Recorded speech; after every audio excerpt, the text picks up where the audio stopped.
রাজনীতির অনিন্দে এমন একটা কথা শোনা যাচ্ছে, বিজেপি নাকি মনে করছে 115টা 120টা আসন পেলেই তারা সরকার গড়ে ফেলতে পারবে। কেন কিনবে, কেনাকাটা করবে? যেরকম করে মহারাষ্ট্রের সরকার ভেঙেছে, বিহারের সরকার ভেঙেছে, উড়িষ্যা কোনো এক সময় আরও 2-3টে সরকার ভেঙেছিল। কেনা বেচার রাজনীতি ওটা বেঙ্গলে হয় না। আর বাংলার লোকেরা গদ্দার নামে পরিচিত হতে চায় না।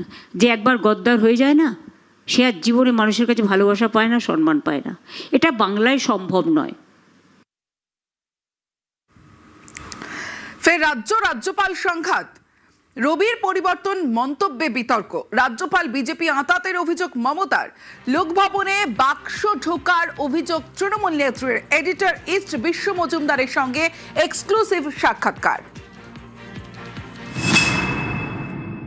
আমার তো মনে হচ্ছে উনি বিজেপি স্পোক্সপারসনের মতো কথা বলছেন।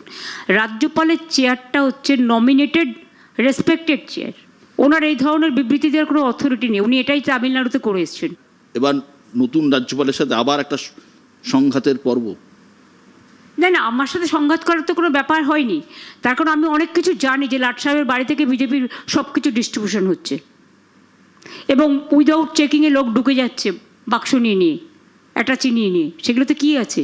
আমি যদি কোয়েশ্চেনটা ছুড়ে দিই, আমার কাছে ছবি আছে। আমি একটা সৌজন্যতার সীমারেখা মেনটেন করি। উনি যদি করতেন তাহলে আমি কিছু বলতাম না, কিন্তু উনি যখন সীমা লঙ্ঘন করেছেন, মানুষ জবাব দেবে। তৃণমূল নেতার মুখে ঘুষি কেন্দ্রীয় বাহিনীর জওয়ানের, সবঙ্গে এই নিয়েই হাওয়া গরম।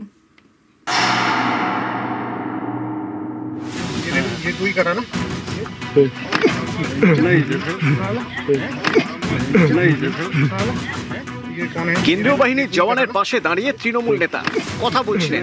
সে সময় নেতার মুখে সজোরে ঘুষি জওয়ানের। এ ছবি পশ্চিম মেদিনীপুরের সবংয়ের। মঙ্গলবার রাতের এই ভিডিও ভাইরাল হয়ে গিয়েছে। সবংয়ের সারতা গ্রাম পঞ্চায়েতের ছিনা।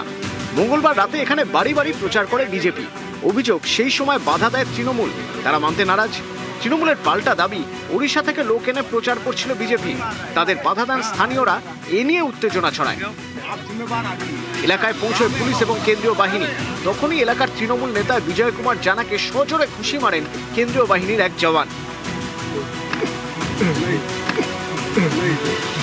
হিন্দিভাষী এলাকার মানুষ যখন এক এলাকায় ঢুকে, মানুষের সঙ্গে যারা বাংলা বিরোধী, যারা বাংলা ভাষা বিরোধী, তাদের সঙ্গে এই সমস্যাটা তৈরি হয়েছে। এলাকাকে অশান্তি করার একটা চেষ্টা চলছে বিজেপি RSS এর।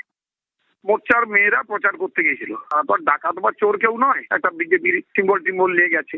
সেখানে তাকে আজে বাজে বিতর্কে জড়িয়ে একটা বাজে সমস্যা তৈরি করার কারণটা টিএমসির পক্ষ থেকেই করেছে।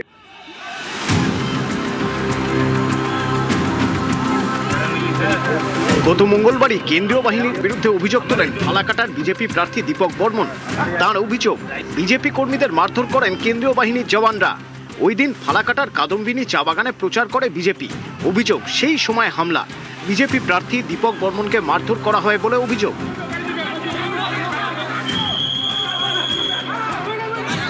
মাথা ফাটে তার গাড়ি চালকের। এলাকায় যায় পুলিশ এবং কেন্দ্রীয় বাহিনী। বিজেপি প্রার্থীর অভিযোগ, সেই সময় তাদের কর্মীদের উপর লাঠি চালান কেন্দ্রীয় বাহিনীর জওয়ানরা। এই ঘটনায় দীপক বর্মনের নিশানায় তৃণমূল, তারা মানতে নারাজ। यहाँ का जो प्रधान है रवि कुमार मिंज, वो खुद आके मुझे हिट करने के बाद मुझे पकड़कर उसने गिरा दिया। पुलिस देखते रह गए, कुछ भी कार्रवाई नहीं किया। आधा पैरामिलिट्री ऐसे ही भाग गया। हमारे जो लोग थे उनको पिटाया पैरामिलिट्री को। এতদিন দেখা যায়, পাবলিক দেখেছে, 5 বছর পর গেছে, প্রশ্ন করছে, তখন ওখানকার 4 শ্রমিককে গাড়ি চাপা দেয়, তখন গাড়ির 4 শ্রমিকরা উত্তপ্ত হয়ে ওঠে। ওরা আমাদের পার্টির কোনো ব্যাপার নেই। উনি যেখানে যাচ্ছে সেখানে কেন হচ্ছে, এবং উনি উত্তপ্ত করছে এলাকা। আমি চাইবো ওনার যেন আর উত্তপ্ত না করে, না হলে কিন্তু আগামী দিনে আরো মানুষ কি করবে।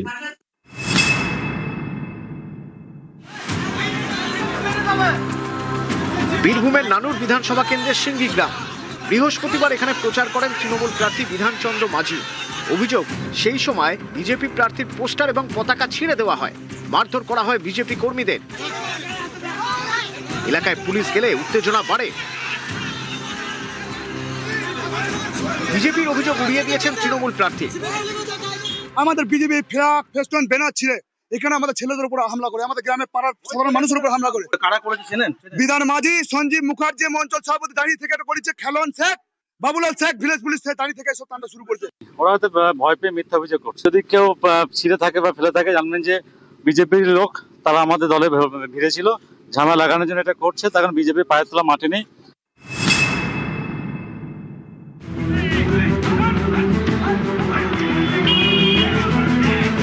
উত্তর দিনাজপুরের কালিয়াগঞ্জে কংগ্রেসের অফিস। অভিযোগ, বুধবার রাতে কংগ্রেস অফিসে নিজেদের পতাকা লাগিয়ে দেয় বিজেপি। এ নিয়ে বৃহস্পতিবার সকাল থেকে অশান্তি। এক বিজেপি কর্মী সেই পতাকা খুলতে গেলে শুরু হয় হাতাহাতি। শেষমেশ পরিস্থিতি নিয়ন্ত্রণে আনে পুলিশ এবং কেন্দ্রীয় বাহিনী।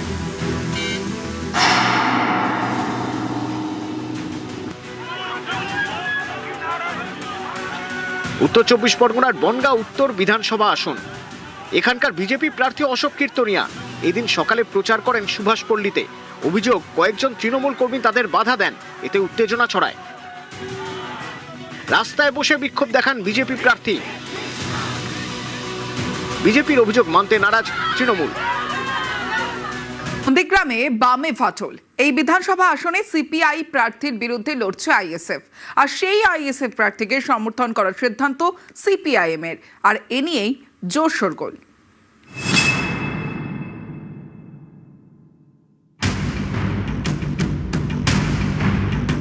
পূর্ব মেদিনীপুরের নন্দীগ্রাম, এই বিধানসভা আসনে বাম এবং আইএসএফ এর সমঝোতা হয়নি।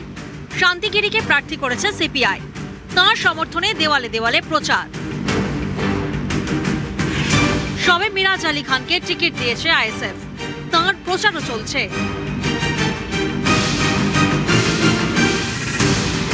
এই আইএসএফ প্রার্থীকেই সমর্থনের সিদ্ধান্ত নিয়েছে সিপিআইএম রাজ্য কমিটি।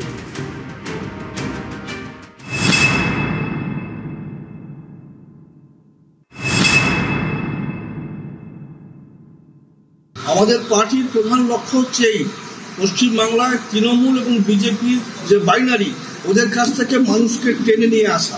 সে আইএসএফ এর প্রার্থী হতে পারে, সিপিআই প্রার্থী হতে পারে, উভয়ে কিন্তু তৃণমূল আর বিজেপির বিরুদ্ধে বলছে।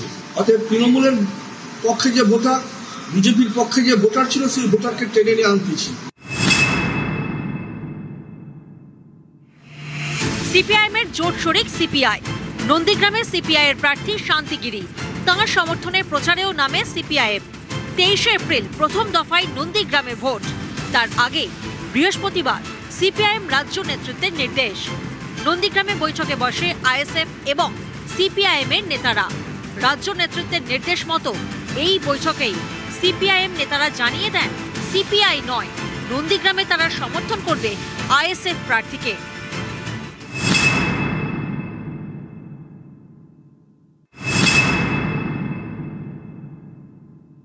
শরিক দলের যারা অভিভাবক, ওনারা আমাকে কথা দিলেন যে সর্বদিক থেকে ওনারা সহযোগিতা করবে এবং সর্বশক্তি দিয়ে ঝাঁপিয়ে পড়বে। এবং নন্দীগ্রামে আইএসএফ প্রার্থী, বাম সমর্থিত সংযুক্ত মোর্চার প্রার্থী আইএসএফ এর পক্ষ থেকেই প্রার্থী হয়েছে। নন্দীগ্রাম থেকে সুজিত ভৌমিক, নিউজ 18 বাংলা।